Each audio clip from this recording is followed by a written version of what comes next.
welcome to another pen video from me, Penultimate Dave. So I have here another pen for unboxing and review, and you can see here this is a Gilbert House pens, handmade in Cambridge. So I picked this up at the London Pen Show in March this year, and a little bit of a backstory to this. I'd reached out a week before. I saw a really beautiful pen that Brad had. It was an Burl pen, wood pen, and I said I'd like it. And he messaged back and said, "Well, actually, I think I have something else that you might like." And I said, "Well, okay." And then he sent me a photo of the blanks, and I was like, "Yeah, I think I'm going to want that as well." So he then turned the pen and made the pen out of the rod, and then showed me the picture, and I was like, yes, definitely. So I also picked this up at the London Pen Show, as well as the Burl pen. So I think let's lift the box lid. You get a little bit of packaging here.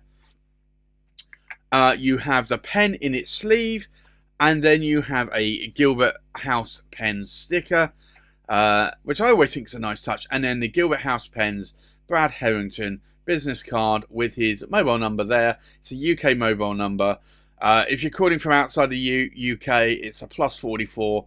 Remove the 0, and the website is gilberthousepens.co.uk.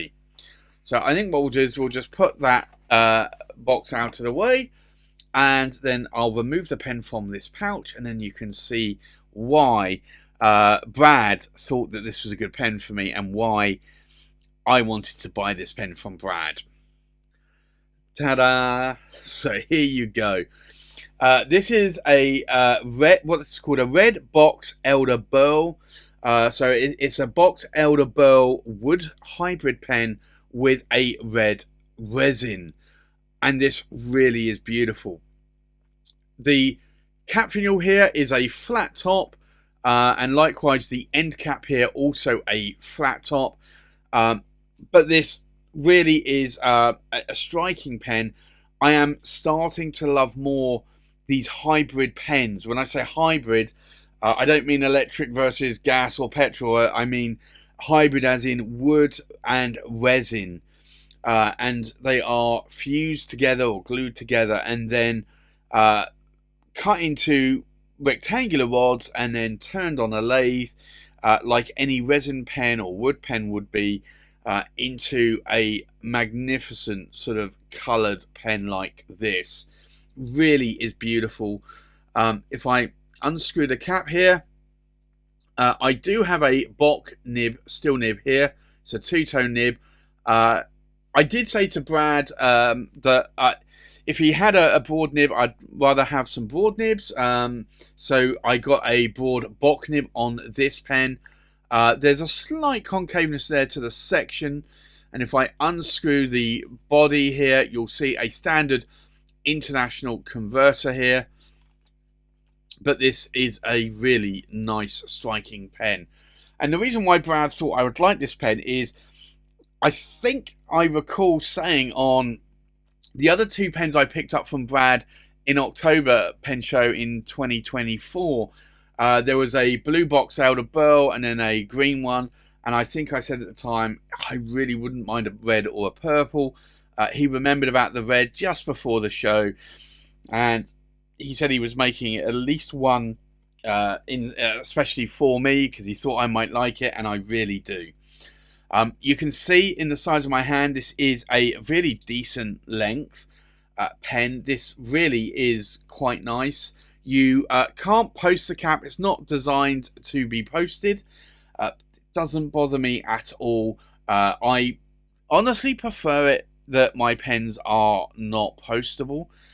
That's just me. I know a lot of people do like to post their caps, but I just find that this is the right size. Like, even if I were to hold it up on the section here, it's still a decently long pen. So for me, I don't need to post the cap whatsoever. But this is a beautiful material. I am really in awe at this material. It really is quite beautiful.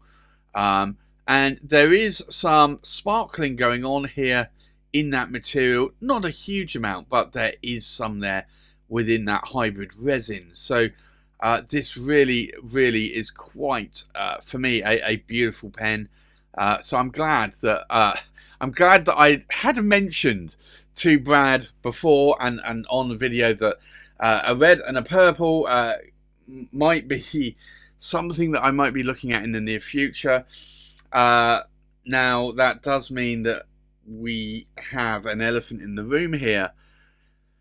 I don't have a purple one, Brad.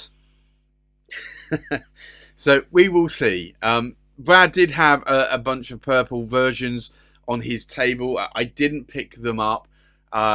They had quite a lot more white in them. I do like a dark purple, so we'll have to see what happens in the future. There might be one that I will pick up.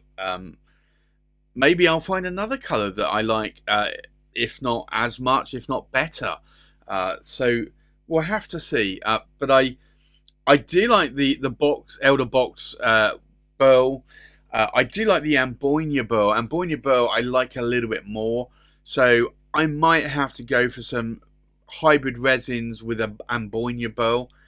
But yeah, I love this pen. And I have to say this pen really is nice.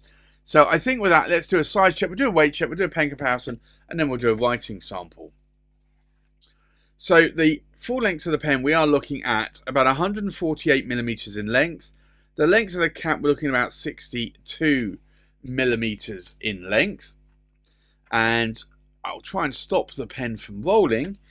The full length of the pen to the tip of nib or tip of the tines, we're looking at about 138 millimeters in length. So as you can see in my hand there, it is a decent size. If I hold it on the section, if I hold it up here on the threads, it's still a decent size. It's a long enough pen that you do not need to post the cap on. So I think with that, let's do a weight check.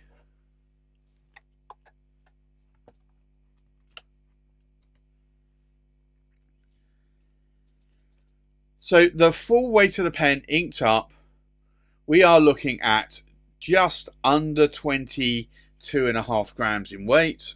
The weight of the cap, we're looking at just under 7 grams in weight.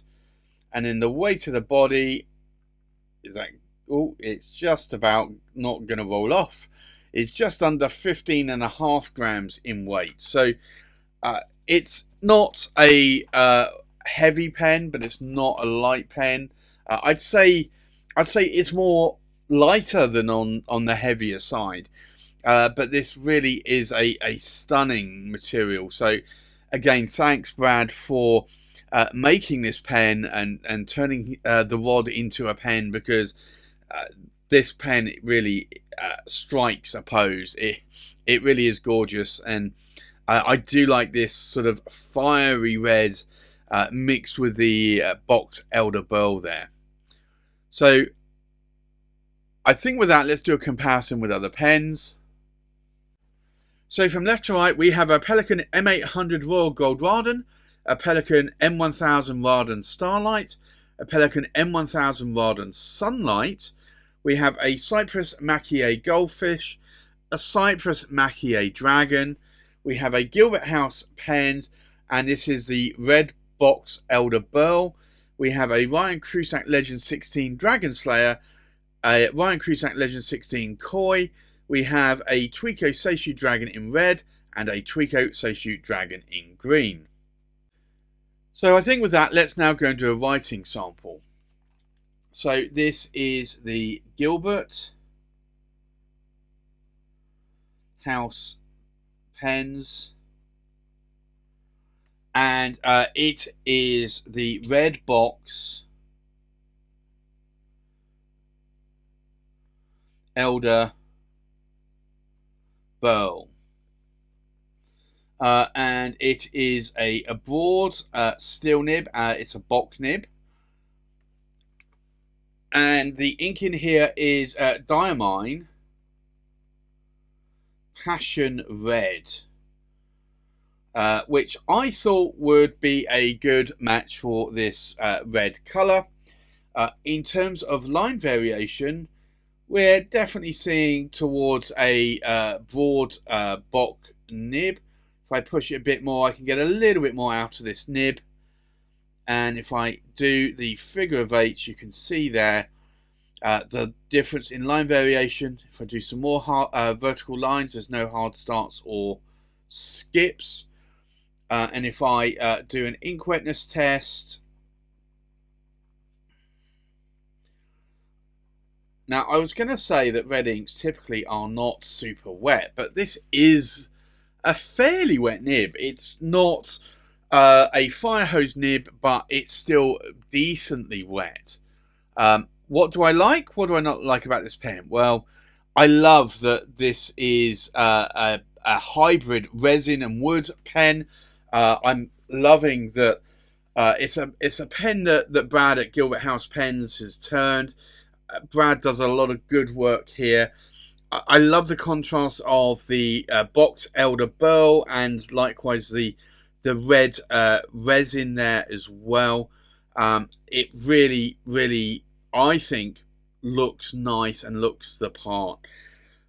There's nothing I dislike about this pen, and I'm glad that Brad made this pen, and I'm glad that he actually remembered from my video that I did say that I was after a red or a purple next. So very glad that he tried to tempt me with fate there.